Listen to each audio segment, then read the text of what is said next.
Hello, everybody, online and on site. We'd like to welcome here the next session on opening up social science and humanities research towards society. So just as Joseph Perello this morning, we'd like to put some more light on this very specific perspective onto citizen science, the social science and humanities, which do get rather little attention compared to other branches of citizen science, which have probably a longer tradition in being called citizen science. Today we have a presentation from a research project which I've been working together with my colleague Claudia here, that specifically targeted citizen social sciences in Germany. So she will provide you with some insights from our research that we conducted the last 2 years. And afterwards we have 3 short presentations from Alex, Anna, and Evelyn. And afterwards, we'll open up the discussion first here on the plenary, and then open for everyone of you watching or seeing this right now. If there's an immediate question on Claudia's presentation, you may ask it now. I will give Claudia a word to shortly answer, but the general discussion is supposed to be in the later on. So, Claudia, the floor is yours. Good morning. Also from my side, it's my pleasure to introduce some of the results that we have generated in the project SOCIS, Social Citizen Science for Grand Challenges, that Justus has mentioned. We have been doing research for the past 2 years on the landscape of citizen social science in Germany. And for us, citizen social science, actually in the project we call it citizen social science. Here we have agreed on social citizen science, so we are a bit confused with the terminology. Maybe in the European international discussions it's a bit different, so please excuse me if I mix this up a little bit. For us, social citizen science includes scientific research that is happening in the social sciences and humanities with the cooperation with non-professional researchers.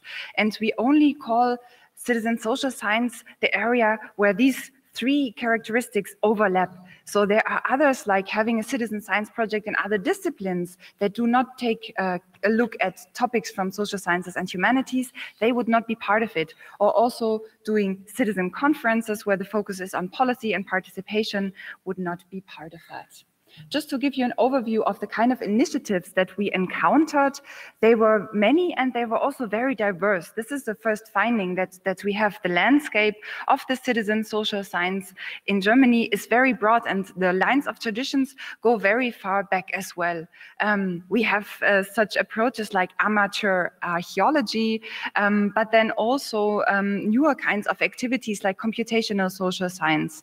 There are real-life laboratories, student projects that do interview studies for the future of food, but also local history shops like the science shops, but looking at the histories of local places.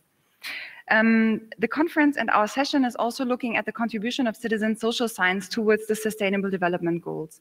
And there was recently this paper by Henry Sauermann and others who identified 3 pathways of how citizen science in general can support sustainability transitions. That was for problem identification, resource mobilization, or facilitating social-technical co-evolutions.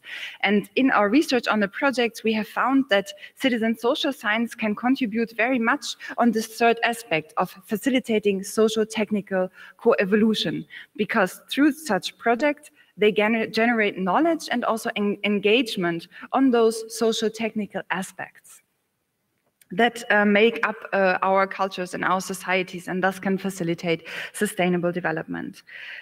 We argue in our presentation today that in order to use this potential of citizen social science for sustainable development, there are 2 very important factors to look at. One is the cooperation between professional and non-professional researchers, and the other one is the cooperation inside the projects or the heterogeneous type of activities that in which the citizen social science are used. Let me take a little look at those. The projects that we have identified, so we first did a survey to which about 60 projects responded, and then we did interviews with 10 citizen science projects, and we had a sample with half projects being initiated from within academic research and the other half being initiated from civil society. And we also did interviews both with the project leaders and with the participating co-researchers. And here we found that the co-researchers are more likely to have higher qualifications. We know that from the general area of citizen science as well. The age groups are 36 to 49 and everything above 50. So also here, I think this is quite comparable. And we find gender effects depending on the topic. So there are some that are connotated more masculine topics for working and others more feminine. And we find these effects there. And one key point, which is also not very surprising, is the availability of time to donate to such voluntary projects. When it comes to the motivation of the co-researchers to take part in the project, there are three important factors. One is the interest in the topic. That was really the factor that we could identify the most. And then also that this topic is somehow aligned with the values of the person that participates. And then also there was, it was of interest whether there were possibilities to learn something new and also to make a visible change within the area that the project was covering or the community that they was working. And we also found that there was such an effect if there was some sort of a team spirit or a community feeling that was created within the project among the co-researchers, but also with the academic researchers taking part. And that was very important for having the project continue for a long time and keeping people engaged, and also for the feeling of self-empowerment of those who participated. Another thing that was interesting was that the motivation to learn something about science or scientific aspects, they were not so strongly found in our samples. So it was more these other points. When we look at the activities that people were realizing, we found that you can see in the first highlighted area, when projects were operated by, initiated from academic researchers, then volunteers were mostly engaged in collecting and generating data. However, when projects were initiated from civil society, then that shifted a little bit, and we had co-researchers engaged in formulating the research question, but also in formulating and publishing, communicating the results of the project. So this is what we find here, and I think it is a little bit more prevalent than in the citizen science as such. But this we would need to do more studies on this. If we now look at the second dimension, it's cooperation within the projects that realize, or the initiatives, not all of them are in the form of projects, but most of them are.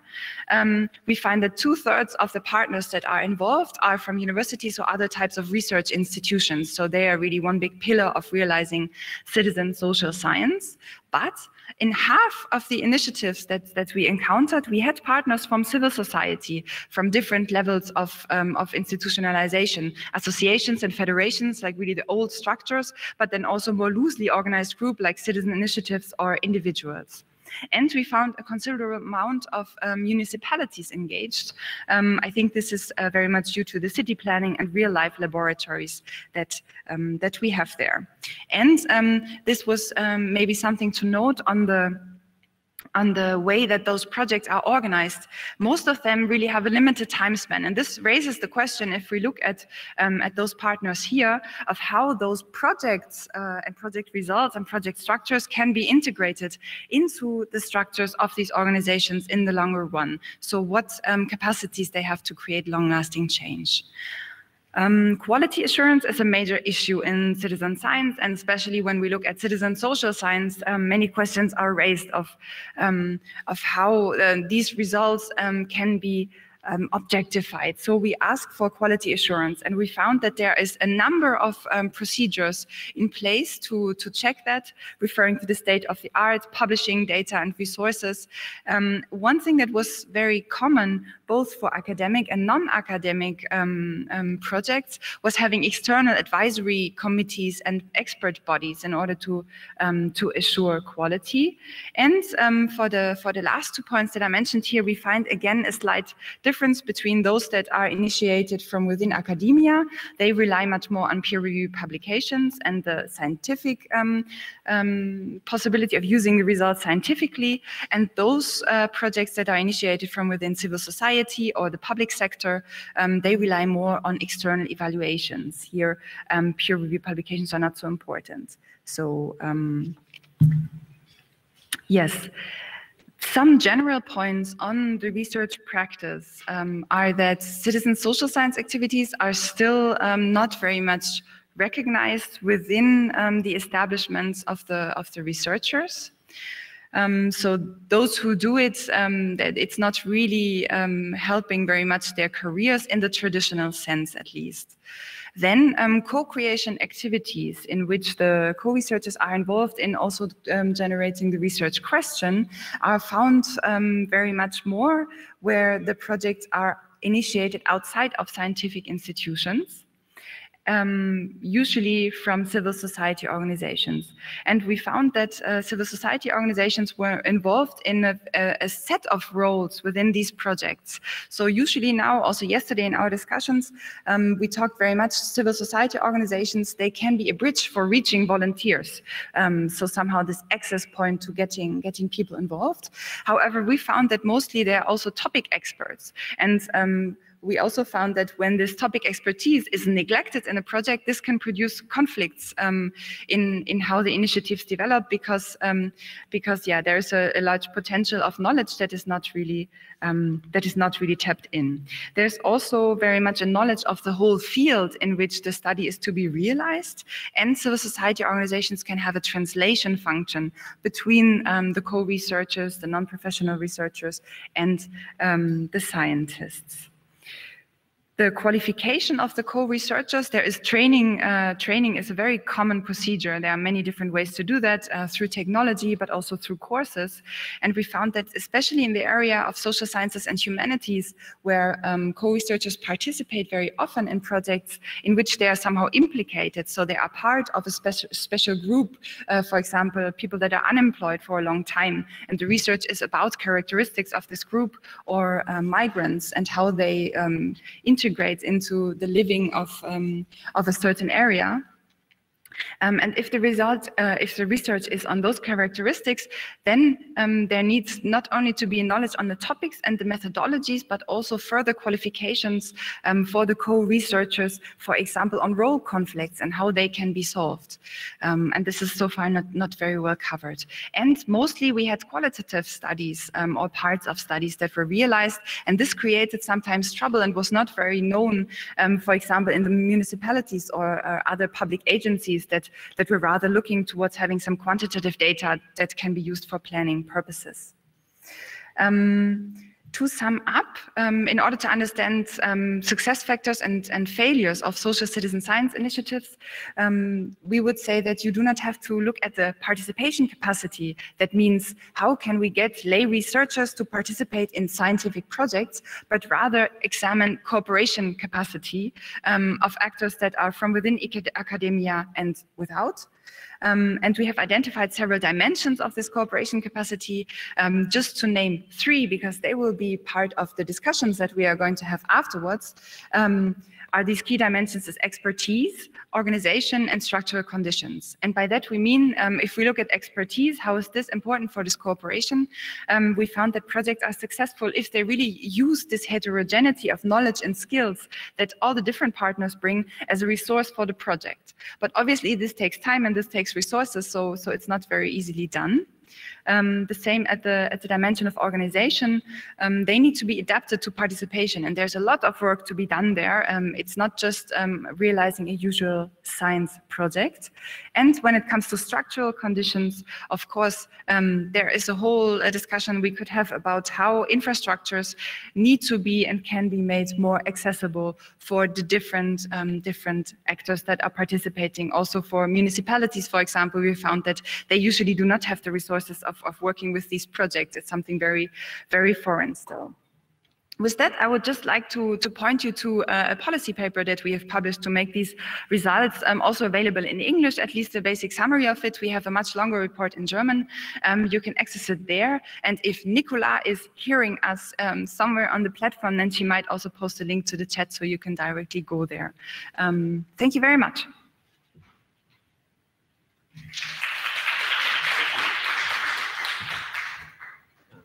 Thank you, Claudia. Is there an immediate question? No, it's on. Hello? Dead battery.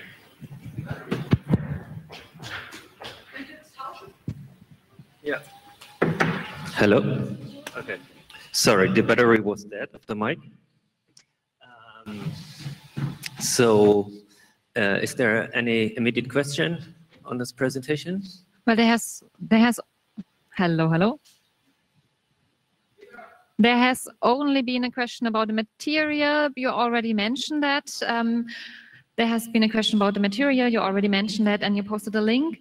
Maybe, but you can also say something about further material that is planned about the research. Oh, yes. Yes. So we have, I think we are not supposed to hand it back and forth. Okay.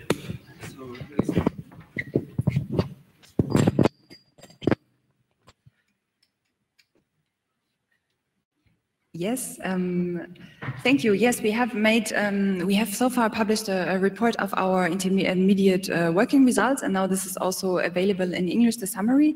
We are working on a monography to give a whole overview of the study that we have done, and there is going to be an open educational resource that shall make available the results in a very practical way to people who want to start citizen social science projects, but also those who want to support them at universities or funding agencies. And before we have this educational material, there will also be, in German we call it a Handreichung. That's somehow a practitioner publication, I would say, that looks at the results, yeah, also in a practical way. Okay, thank you, Claudia. Then we would like to go to our next round of presentations, and we're delighted to have at least one of our speakers on site. Alex, I would suggest you start before we move over to our online speakers. So the floor is yours. Great, thank you.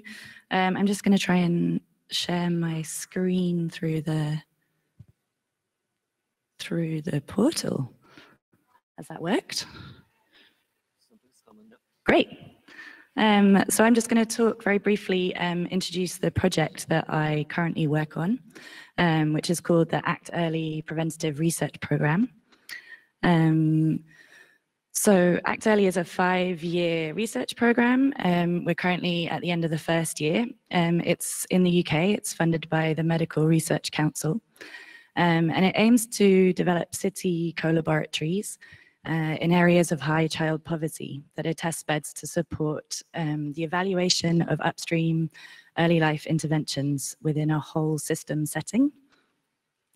So the vision is to promote a kind of healthier, fairer future for children living in deprived areas through focusing on improving environments that influence health in the broadest sense and enhancing life opportunities.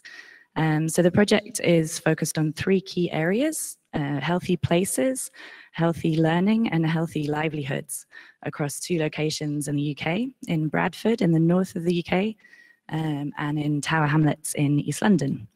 And the consortium's engaging policymakers, third sector organisations, and the public, especially young people and their families. And I kind of focus more specifically on using citizen science methods of community engagement and prioritization in a kind of asset-based community development approach to sustainable community-driven change. So within that, I work in the London kind of co-laboratory, and I work really closely with a pioneering charity in kind of medical practice called the Bromley by Bow Centre, and we coordinate a community research team. And together we've developed a platform, a new platform since the 23rd of March, so since lockdown, to build kind of relationships with the community, and it's called Family Playrooms. And in this slide you can see this kind of idea of the family playrooms with different activities in the house. So we've partnered and collaborated with local organizations on tangible outputs. So different things like distributing play packs for families and also developing online content and activities. And we're also trying to reflect and learn about this process of what we're doing in conjunction with the community research team. Just to show you specifically what we've been up to in London, in Tower Hamlets. So we have engaged 563 households across the borough of Tower Hamlets in a kind of process called Have Your Say. We have also carried out a survey that's linked to the survey that took place in Bradford around community priorities. We've also developed a podcast to share kind of local wisdom and expertise on different topics related to how children are healthy and happy. And then there's another activity with bunting, so with kind of little pieces of material that people could write on to say what they'd like to see in their area.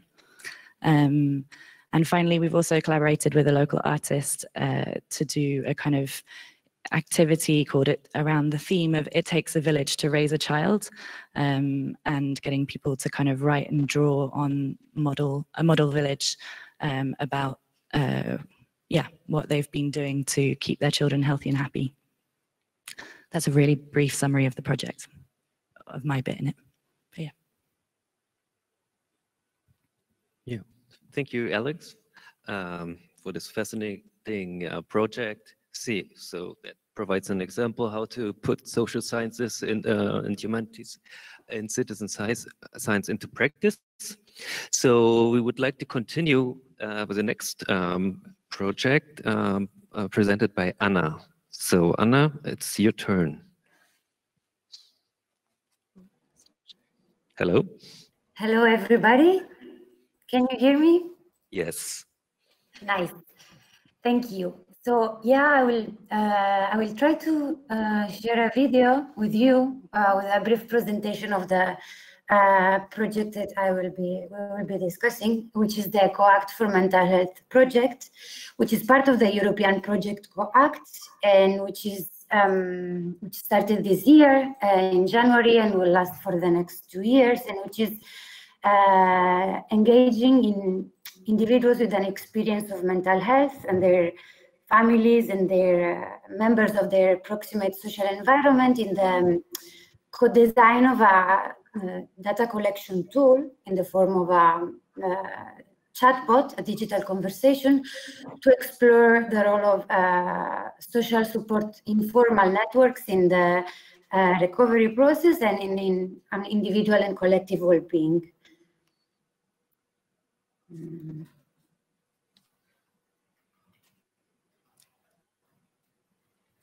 Okay, that's it? No, yeah, let me try to share the video. Okay. Okay, yeah. Nice.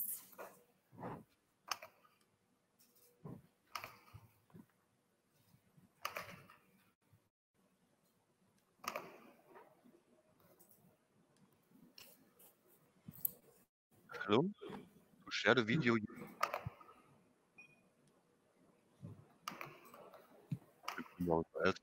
Is it working? No. No. Yeah. Do you use Chrome? Yeah. When you click on share screen, there is something like you have to share a Chrome tab if you want to show a video.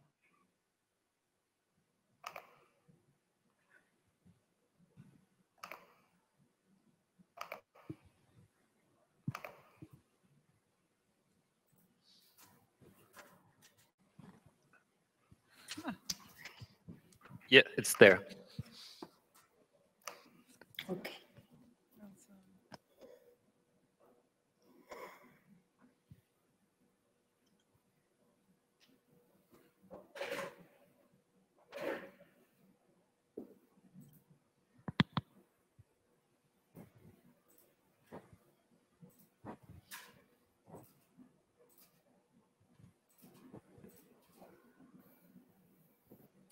So you may comment on it as there is no sound.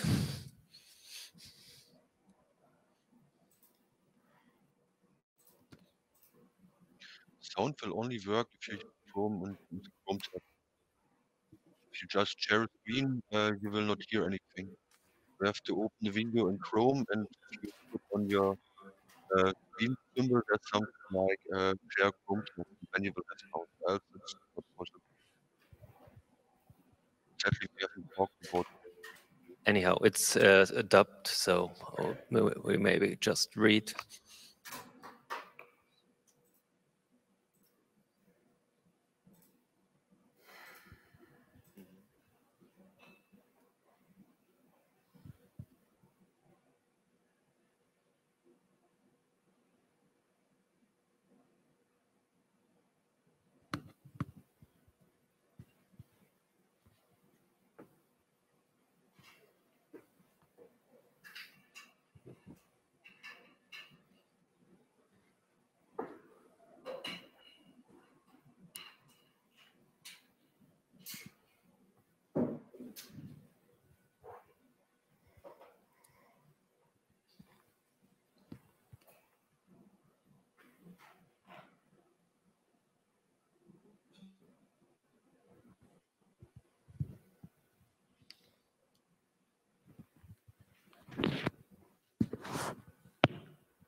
Anna, maybe you can summarize it again while we are watching it, but maybe just to give us the basic idea again, because sometimes I could not read all the lines. It would be great.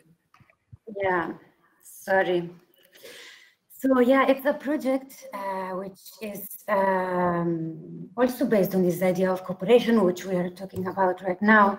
The idea is to put at the center of the research process the experiences and knowledge of individuals with an experience of mental health and their families and their proximate social environment to explore the role of social support networks, which are this informal social environment which is generated and which is not professionalized, and who is providing support, what is providing support, who is not receiving the support it needs, and what do we mean by social support networks.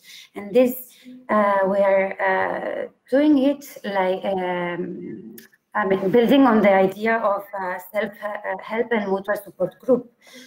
Mental health, historically, mental health research and practice have not legitimized the experiential knowledge of individuals with an experience of mental health. So they emerged these mutual health and self-support groups, which are groups of individuals with an experience of mental health who share practices, who share knowledge, who share advice, and who,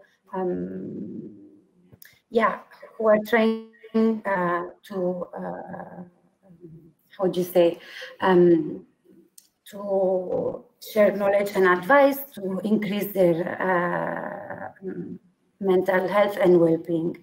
And we're departing from this idea to open up this conversation of these mutual health self-support groups through the help of a digital tool of a chatbot, which will be open, which will be co-designed by individuals with an experience of mental health, which we call co-researchers, and which will be open to the wider public. I hope I was clear enough. Yes. Okay. Thank you. Also, really interesting how you facilitate modern digital technologies to such an ambitious project. So we would have Evelyn now, but Evelyn, if you see or hear us, come on and join. Or should we just assume she couldn't make it? Yes, I would say maybe she joins later on. She, Evelyn Vandel-Vogt allowed us this morning that she can come only later. So if she manages to be here and to share her screen and be part of the session, then maybe we can leap her into the discussion later on, and she may give a quick introduction of what she's doing. But I think for the moment we just continue with the discussions as we had planned. Okay, so as a warm-up, maybe you two can shortly explain how is your project linked to the Sustainable Development Goals? How do you link it in your project? Sure, I can start. So there's kind of obvious connections to quite a few of the SDGs from Act Early. So maybe around SDG 3, good health and well-being, SDG 10 around reduced inequalities, SDG 11 around sustainable cities and communities, amongst others. But kind of while these underlying links are clear, the links between Act Early and the SDGs hasn't been formalized yet. So we're not really talking about it in the language of SDGs. Mm-hmm. And Anna, how about you? Do you stress the SDGs, or how do you connect your project to sustainability? Yeah, I mean, it directly relates to the health goal number 3, where mental health is targeted in terms of reduction of premature mortality due to non-communicable diseases and substance abuses, and yeah, it's the inclusion of non-communicable diseases and the idea of mental health as a major sustainable challenge was a turning point, which was then translated into some like major international, national mental health action plans, the European Mental Health Action Plan, the Barcelona Mental Health Action Plans, which are trying to move this idea of understanding of mental health from a biological perspective to an idea which focus on service-centered care, which focus on stabilization, the absence or presence of symptoms, to an idea of care, community care, right, which focuses towards and move towards a recovery model, an idea of recovery which is based on community care, on individual participation in their community, on individual agency and capability to live a satisfactory life, building on existing community resources. So this is the context, but then, yeah, mental health is still poorly resourced, and the less so is the role of social support networks, which are facilitator in this process of recovery. They inhibit social exclusion and isolation. They act as key element of our individual and collective well-being, as the pandemic has now made evident more than ever, right? But yeah, there's no scientific evidence on the role of the families and other actors of the proximate environment on individual and collective well-being, and there's no intersectionality look, right? There's a lack of there's the need to look at social support from the inequality lenses and oppression lenses, because they differently affect how support is given and how support is received. So this is basically what the project is trying to address. And just to dwell a bit longer on that, do you both think that we projects like yours should emphasize the fact that they're working towards reaching sustainability goals or something? Should sustainability be an asset of such projects, like as a way to leverage communities or something? Is it something that facilitates communicating with these communities, or something that is more like a hindrance because it blurs what the specific project actually is about? So like people do care about the specific issue that's been targeted, or do they care about the sustainability thing, like how do we preserve resources and have a, I don't know, healthy society as a whole? Like should we communicate the big picture or the small picture? I think, well, on Act Early anyway, it seems to be that the focus is much more on the local community issues and community needs. And I don't know whether framing it in a kind of SDGs way really, yeah. I think that the more of the focus is on kind of the issues that are being faced in these particular areas of the UK that the project's focused on. So it's like the sustainability discussion is more talk for the grant, for the funding and political level. I would say so, yeah. So still kind of a disconnection in a way when one of the intrinsic ambitions that also the institutions have that organize such project is to work towards sustainability, that it's a hindrance in the communications with the people at the local level. But anyway, that's probably the art of diplomacy. Or Anna, do you have a comment on that? Yeah, no, I do agree with Alex. What is Alex saying on the, I would say that on the very local level, on the community level, this big picture is often missing. And it might not be there. I mean, people might participate and contribute not for like major goals, but mainly for like their increasing their, or some more personal or community level outcomes, right? But I would say also that in the case of the projects, the Co-Act for Mental Health project, since it's, it has often, I mean, it has not been legitimized that much, this idea of experiential knowledge and individual level experiences and practices. This big picture might help to legitimize that knowledge. And this construction, as we understand it, has a big knowledge communities of both co-researchers who do research, but also supported by academia, by service representative of service provision, by administration, might help to scale up this community level concern and knowledge. Yeah. Yeah, I was just going to say, like, I think part of it is also the role of the researcher in terms of translating the kind of local needs and issues and lived experience and kind of doing the translation piece to the bigger picture. So maybe it's more kind of bottom up rather than using the big picture to kind of motivate people to participate. Yeah. Can I also add to that? It's something that in the Justus project, we have asked projects for their link to sustainability. And actually, could we just go back to the other screen and have it for the rest of the session, just us in a discussion? That would be awesome.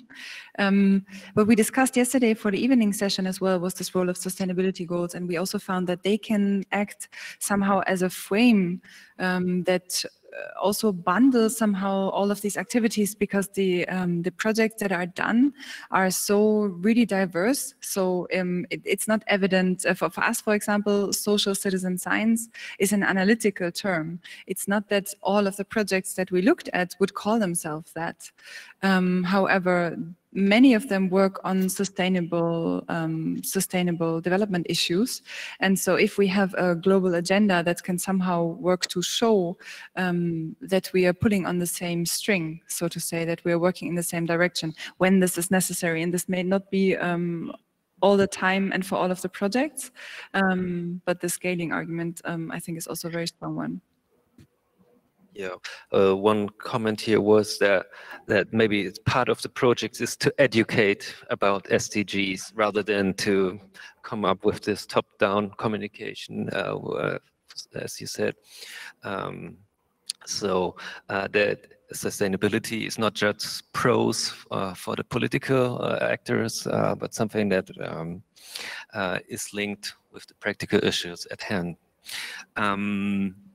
Speaking of the communities that we cooperate with, how do you work with the heterogeneity of knowledge and skills that are bundled in these groups or communities that you reach out to, and also the organizations that are like the CSOs that are involved? Is there any way how you deal with that, and how do you contemplate about developing the project with those actors in mind?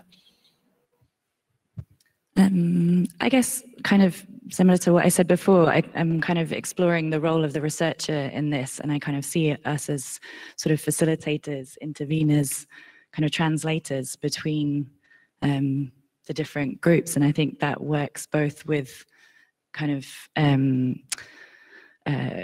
understanding or listening to communities and the lived experience and the issues that they're facing, but then also kind of trying to translate that into a university setting, also advising others in a university setting on how to do kind of citizen science and co-production.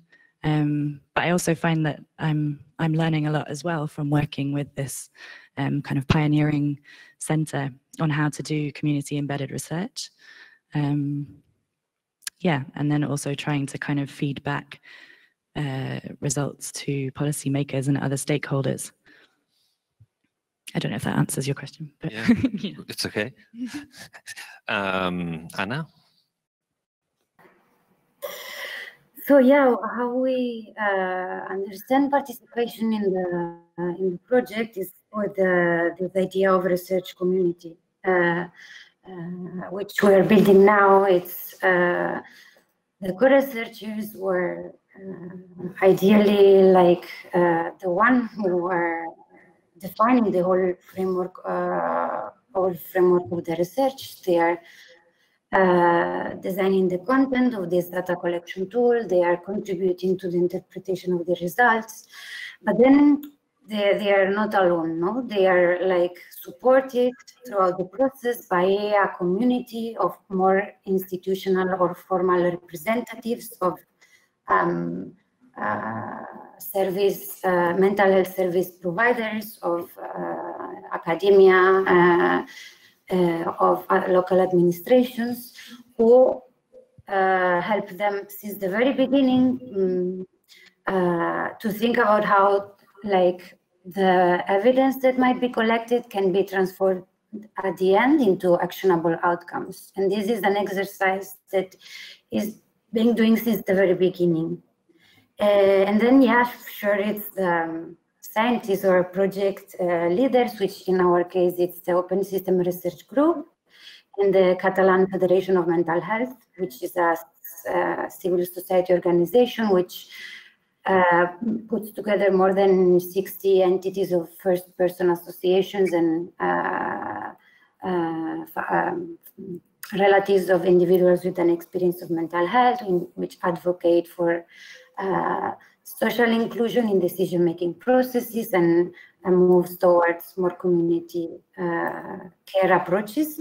And yeah, we do act, as Alex was saying, as facilitators and mediators in this whole research community building process. And do you have specific tools or methods in kind of incorporating these different perspectives that your communities and participants bring in? Yeah, as for the data collection tool, the chatbot, what we are thinking of is to use storytelling and visual graphic representation of the contribution and experiential knowledge of the co-researchers. And this, on the one hand, is a way to try to translate knowledge and also overcome the limits of some narrative discourses around mental health in a more easy to understand and stimulating way of communicating somehow. And then it's the more formal or let's say institutional type of collaboration with the representatives of service provision and local administration, which is now happening online, unfortunately, because it's being challenging to manage communication and deliberation on digital spaces. Okay. Thank you. So I peeked a bit into the chat and I saw there are already a bunch of questions. So let's open up the discussion for the audience and to put their questions here to the speakers. Susanne, what do you have for us? We do have a couple of questions, and I'd like to start with the cooperation and collaboration part, because we have two questions concerning that. And first of all, it's a bit more concerning the research you presented, Claudia. So the question is if you could sort of scale to classify projects between different levels inclusion in a scale ranging from mere participation to cooperation. So can you say something about that? Yeah, to be honest, this is exactly not what we would do. The idea is rather to change the point of view, and thank you very much for bringing this up again. So it gives me a chance to make this more clear, because our project also started as one to look with this question: how do projects make that happen, that normal citizens become co-researchers and do research? So what do they need to learn? What barriers are there? But then we found this is way too simplistic and only a one-way look from science towards civil society and the people that could somehow be capacitated and able to contribute to science. But when we change perspective and we looked at those initiatives that come from civil society, we thought that they were already initiating projects. It was not that they were lacking topical expertise. Sometimes they were not using scientific methods, so they got some researchers on board. But there were a whole other story of factors that needed to happen in order to make good projects. And that we did only see if we looked from this other direction. So for us, it's merely a way of looking at cooperations and trying to have this symmetrical perspective of involving all of the actors, rather than just looking at participation, which for us would be this one-way street, capacitating people to take part in science. Which I'd like to add is sometimes switching the role from the academia as the traditional senior partner and the civil society as the junior partner. And sometimes academia is the junior partner. If this project is originated in a civil society group, people that are doing it as a hobby, and then start to professionalize, in the end, they add a university, and the university is not the one that's calling the shots, but it's assuring quality or something. Then it can also mean that we as professional researchers actually have a smaller part in the whole thing. I also need to, accept that sometimes it's not only us having the last word in it. But okay, I'm diverging. Susanne. Continuing with the collaboration capacity, there's a question to all of you, how you actually deal with this in your science careers, and if your institutions actually support this and welcome this.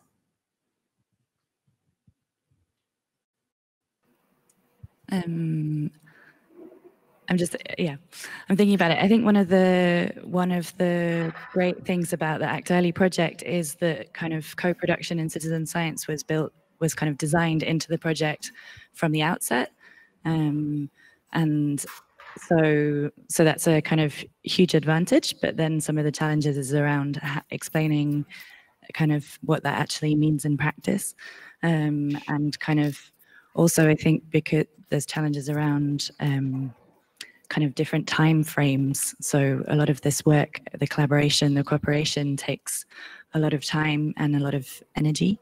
And sometimes that's at a different time frame to the kind of, to academia and to kind of, I don't know, producing papers and progressing with academic careers. So yeah, that's my immediate thought.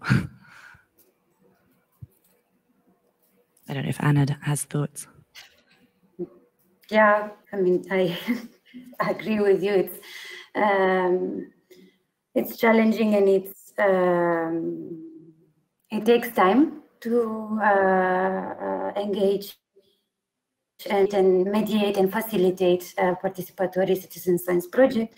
And this is in contrast with the timing of the more institutional and traditional scientific world. And it's also not that possible always physically, right? We are moving out of the university, and we're creating and doing science out of the university in new spaces and new intermediation spaces, which are not the one we are used to work as scientists, and which means like going out and finding new places where to do this kind of science.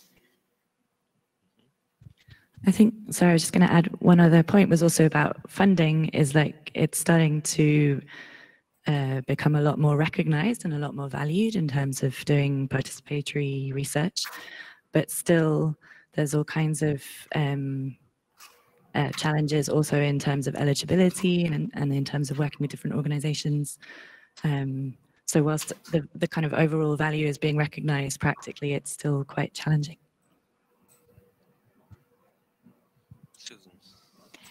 And now I'd like to come back to research on mental health, I guess addressing Anna and Alexandra.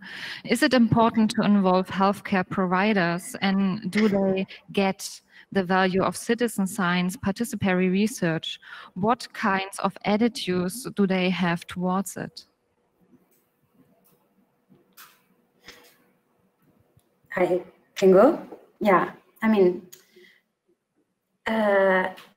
it is important to involve.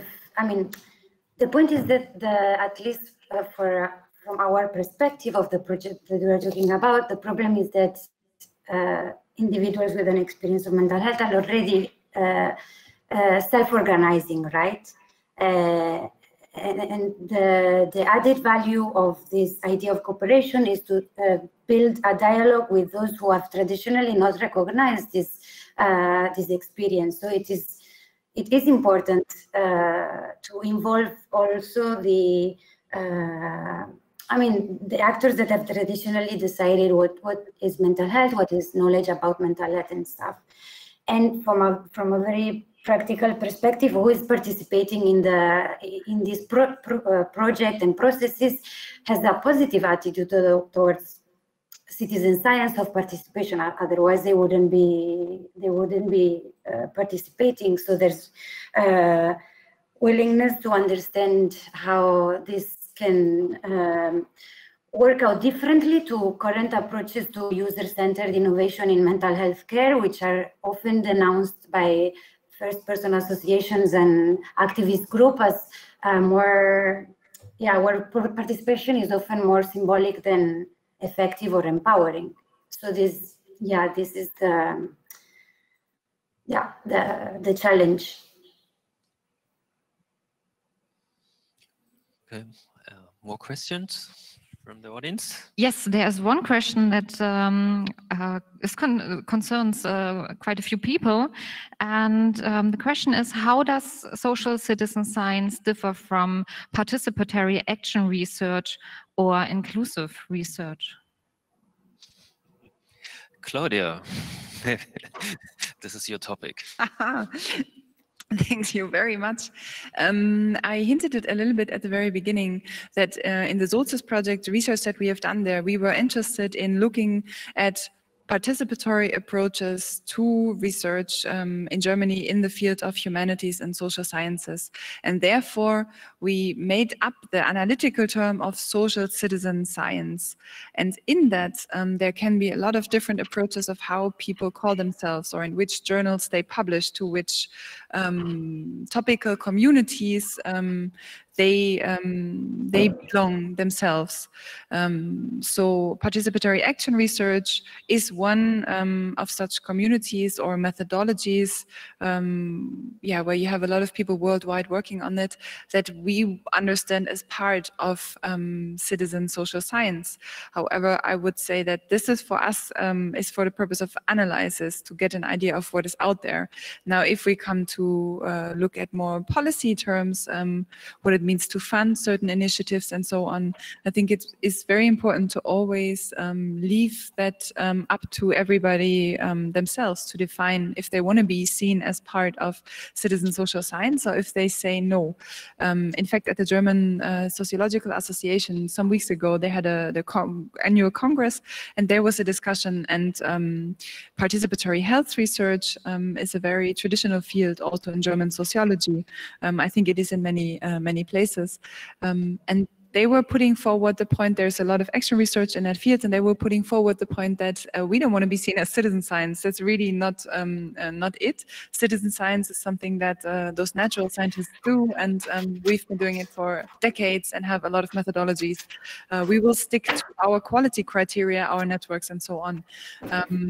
So I think this is something that's, that's perfectly fine. We have to accept that, and it's rather than for citizen science communities, I would say, to become more interesting to people that follow approaches that are around for a longer time, to see if the citizen science community can actually offer something of value for this exchange. I believe that there is a lot that can be found there. We have been also starting dialogues and exchanges between practitioners. For example, no, I will not give the example now. But yeah, there's a lot to be exchanged about. But eventually it's up for everybody. Yeah, or to summarize, we suggested a term, and now we're looking if it sticks. If it's called CSS or SCS. In the end, it's open whether these research communities will embrace a new term or stick to what they call participatory action research or the other research practices. It might help if the public recognition of citizen science not only being a natural science endeavor, but also something that is rooted in social science and the humanities. So some publicity from at the European level might probably help foster in, unifying different strands of research if they want to. It's an open question. Do we have more time? Yeah. Then there was a question about how would you call your research ethnography?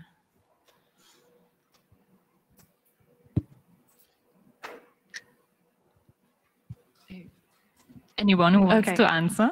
Yeah, I'm really interested in these kind of different terms from citizen social science, participatory action research, co-production. They all have slightly different legacies and different terms, but the other one is kind of participatory ethnography and ethnography. And I think in many ways that is a form of what it is. So it's kind of encouraging people to reflect and observe their surroundings and to, think on them. So I would call it ethnography of a sort, participatory ethnography. Okay, I think we're running out of time. Oh, we've run out of time, 11:20. I would like to thank you all very much, our speakers, Alex, Anna, Claudia, and technicians that made this possible, and also the audience for your very interesting questions and the lively discussions we had. Though we probably could continue for at least 1 more hour, but we'll have to recuse ourselves and for later discussions. Thank you very much, and yeah, enjoy the rest of the conference. Thank you.